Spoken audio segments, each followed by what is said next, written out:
In a way, Dragon's Dogma 2 reminds me of Sam Raimi's Evil Dead 2, which was more of a remake of his first cult classic comedy horror movie than a sequel. The much bigger budget allowed Raimi to really dial in his true vision for Ash's bad night with the bad book. Like Evil Dead 2, Dragon's Dogma 2 doesn't stray too far from the blueprint that turned it into a cult classic of its own over the past decade, keeping its second-to-none action design and vague but robust and alluring world as its centerpieces. Like the 2012 original, it is unforgiving out of the gate thanks to brutal enemies and chaotic encounters that are not designed to gradually ease you in. It's also high levels of janky. All of its systems seem precariously fitted together with the fragility of a well-pruned Jenga tower. Yet, remarkably, it never falls over. And its open-ended design allows for a barely controlled chaos that makes some of its inconveniences almost feel intentional. Almost.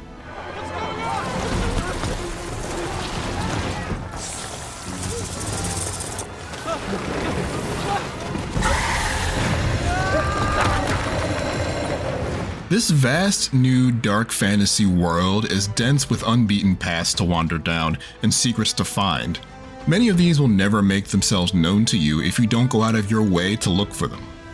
Well done, Arisen One. Early on, simply walking from quest point to quest point through the verdant forests or dusty crags is a huge risk, as the wilds of Dragon's Dogma 2 are filled with creatures who would love to make you lunch.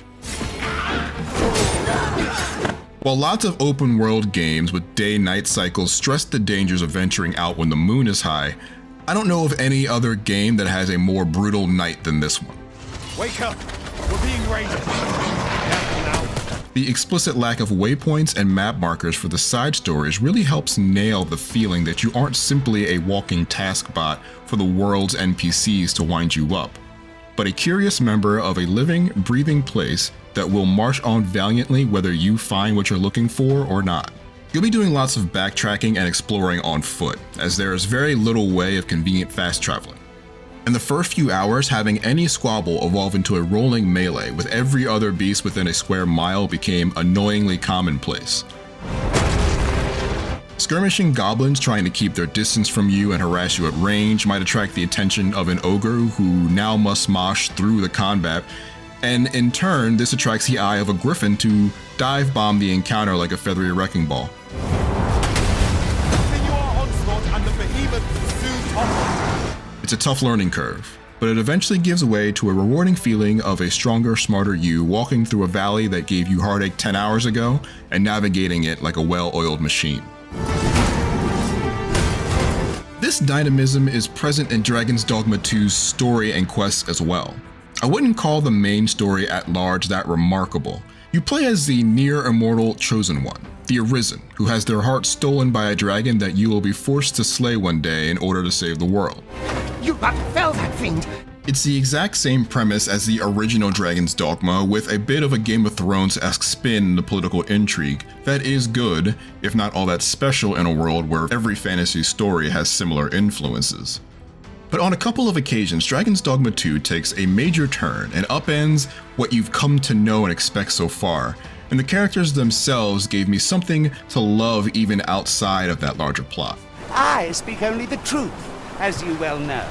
The first time you walk into a city, you'll be bombarded with people who are happy to see such a capable-looking problem solver in their midst. Many of the quests that they offer you are pretty mundane RPG fare, but some at least put a twist on the genre staples by adding time limits or unclear consequences. Yes, you just got 3 quests at once, but if one involves saving a kid from a pack of wolves, the clock is ticking down until he becomes dinner, so you'd best prioritize accordingly.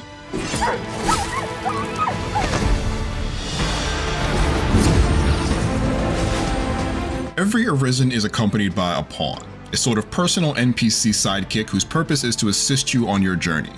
Pawns are invaluable because they can take on a class, which Dragon's Dogma calls vocations, and be another body in battle. Harpies, master! 'Tis weak to fire! Outside of fights, they're great for tasks like gathering resources and pointing out things of note in your surroundings. They did all these things in the original game as well, but new specializations can highlight harvesting spots in your map, organize the party's inventory, or even craft on their own, which means they can add so much more value this time around. I'd gladly see you put what I find to good use.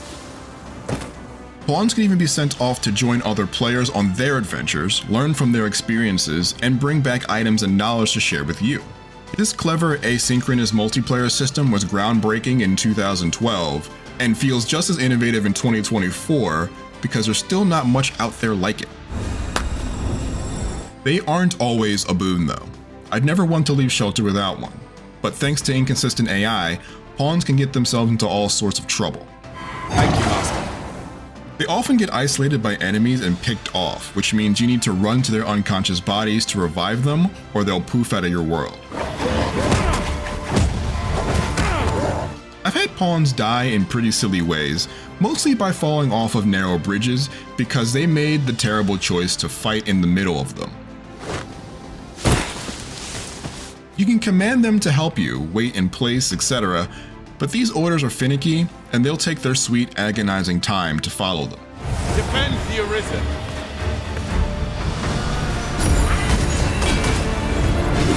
Usually pawns are at least competent though, and they ensure that combat is king in Dragon's Dogma 2. When it clicks, it is peerless among its action RPG contemporaries. The swinging, shooting, and chopping feels solid and satisfying every time you make contact. How you fight naturally depends on your vocation, and fans of this series will be relieved to find out that other than separating the melee and ranged portions of the old Strider class into two separate options, the returning vocations are just as excellent and diverse as they were in the previous game. Expressive animations and skill diversity ensure that even if a vocation has a singular role it can play in battle, there's more than one way to play it. Of the new vocations, the Mystic Spearhand is my favorite. It prioritizes closing distance and burst offense over impenetrable defense. Another standout, the Trickster, uses illusions and deceptions to make enemies fight each other. And for my money, is the "you smoke too tough, your swag too different" meme in physical form. We must do whatever we can to knock it off. No matter your vocation, there's a huge Monster Hunter influence on combat as well. Appropriately, since a chunk of the combat design team at Capcom works on both series. Large monsters, and even smaller ones, have many possible targets of interest on their body, like a Cyclops' eye or a Saurian's tail. Targeting them could do more damage, stun them more regularly, or take that limb off, completely altering the enemy's attack patterns and possibly granting more loot. I rejoiced in how impactful choosing to spend the effort to take these kinds of advantages always felt, especially when you're fighting groups of big enemies and need to thin the herd quickly.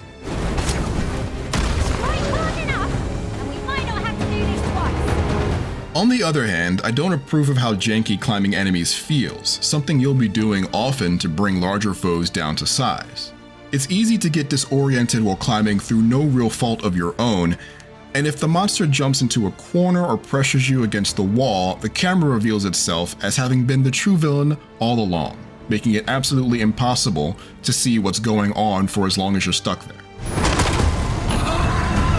More than once I have taken big damage or even died because I was body blocked by my foes, and that has never been a good way for a fight to end. Even if I'm not getting bullied out of the shot, as the numbers of the combatants pick up, you can watch the frame rate slowly diminish. Not ideal for a game where success in combat can be so heavily dependent on timing your attacks, blocks, and dodges. It never got too bad for me, but it was noticeably chuggy, which made a game that can be hard to read due to all the things going on screen at once just that much more illegible.